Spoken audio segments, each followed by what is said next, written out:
I've become a lot sweeter, definitely, like a lot softer.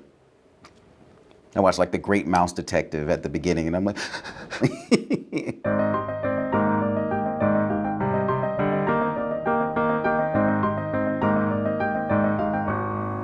What's the one role you'd like to redo and why? I would like to redo Troy. Troy and Abed in the morning. Not because I would change anything. It was just like, it was just fun to do. You're revisiting him with Community the movie. Is there one thing you're most excited for?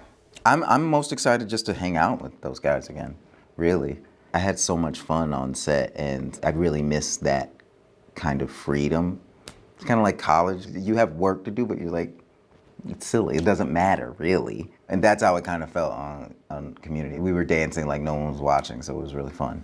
I know there was a lot of improv on that set. What's the best yes and you've ever done? There was one time, I just always remember, I was like, oh, this is a great second line. Someone was pretending to be like at a bar, like a beautiful woman. and they were like, why don't you like buy me a drink? And I remember the first thing that came out of my mouth, I was like, because I'm homeless. And the crowd was like laughing so hard, I was like, I can't really beat this second line. Like, I was like, oh, that's enough. Everybody was expecting one thing, and we got such a good, like, ending where people were like, oh, yeah, this is good. And I was like, that's enough. Sometimes you just got to know when to end it. Do you have a trick for keeping a straight face? The trick I use for keeping a straight face is usually I just think about the crew being like, this motherfucker just... So we're out in the cold. You know, like, I usually just think about, like, all the people who would like to go home. But sometimes it doesn't matter, and sometimes they're laughing, too. You also collaborate with your brother a lot, right? I don't know if it's luck or what, but like, you know, my brother is one of my favorite collaborators, and it doesn't feel like work. We're like very similar people in a lot of ways. I'm named Donald after my dad. He's named Stephen after his brother who passed. He was like, you guys always had the relationship that we had before he died. So like, it always feels really good to work with him because it feels like we're honoring, on some level, like a love story that got interrupted.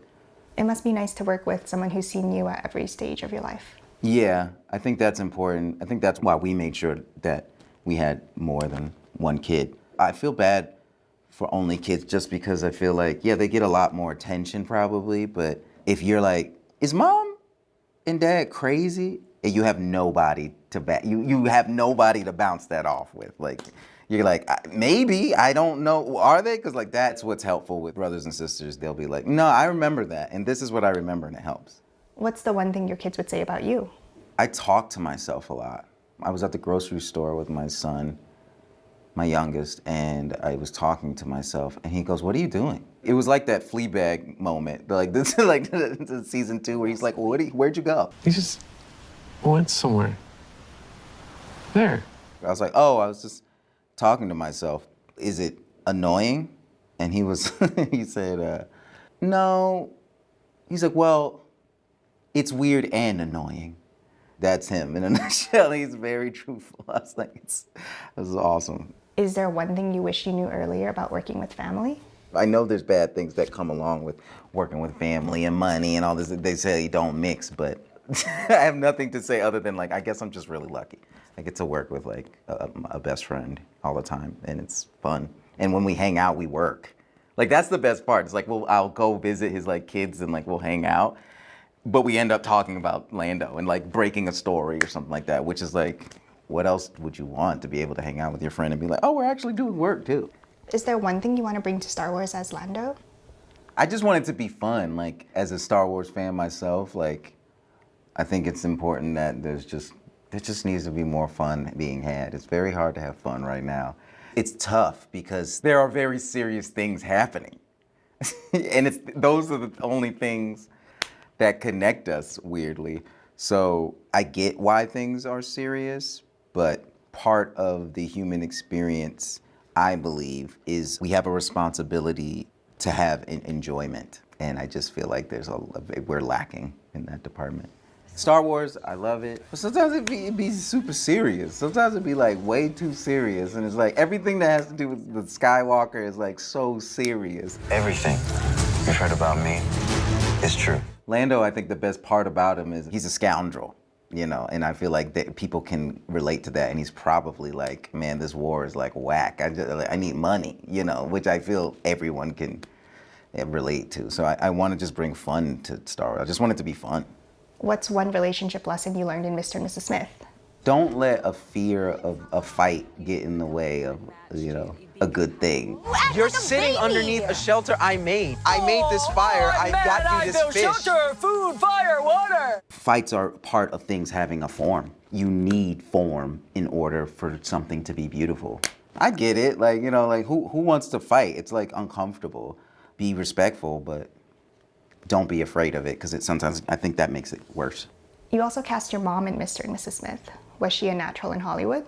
I was very like impressed. Like, I actually feel really bad now because like I didn't really run lines with her or anything like that. I was just like, here's the script, I'll see you on set. And she showed up and she knew her lines. I think over the years she's seen enough to know what's going on. When I first got started, she was like, you know, whose lines do you write, Alec Baldwin's or Tracy Morgan's? What's the one way being a father has changed your work?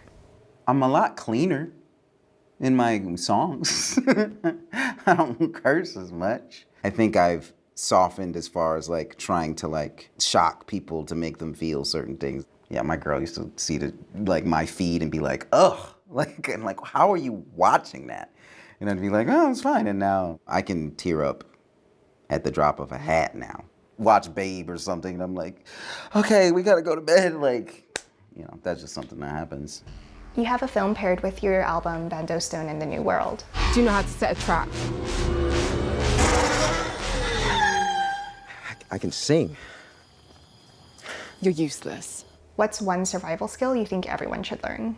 I feel like knowing how to start fire is really, really helpful. Me and my wife have taken survival classes together. It's really fun. It's really cool to be able to make something from nothing. Also, I watch a ton of Naked and Afraid. So like, yeah, why don't they ever make shoes, guys? I don't know why they never make shoes first. But yeah, I know how to make shoes. You're retiring Childish Gambino after this album. Was there one moment you realized you didn't need him anymore? I think there was just a moment of like, I just don't want to have to do this. Me and Fam always were like, oh, this is a character that can die. He always talked about like the death of Superman. And I like endings too, so I was like, oh, that's a good way to like get rid of it. I just don't want to be 55 doing Bonfire.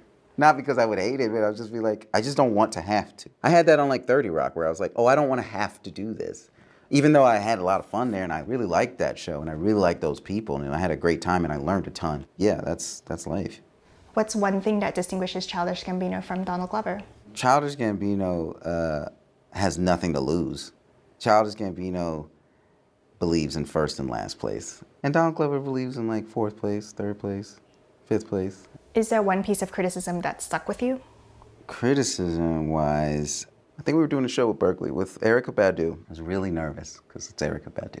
And then afterwards, we're kind of talking and hanging out. She was like, so what are you doing that you really love? I was like, right now I'm working on this album and I'm really nervous about it because like, I don't know how people can feel about it. Because I want people to understand this and I want people to kind of get this. And I was like, do you ever do that? And she was like, I make what I like and they eat it how they want to eat it. How they eat it, whether they eat it with a fork, fast or on the go, or if they're sitting there listening to me, all that stuff changes it and that's not your concern.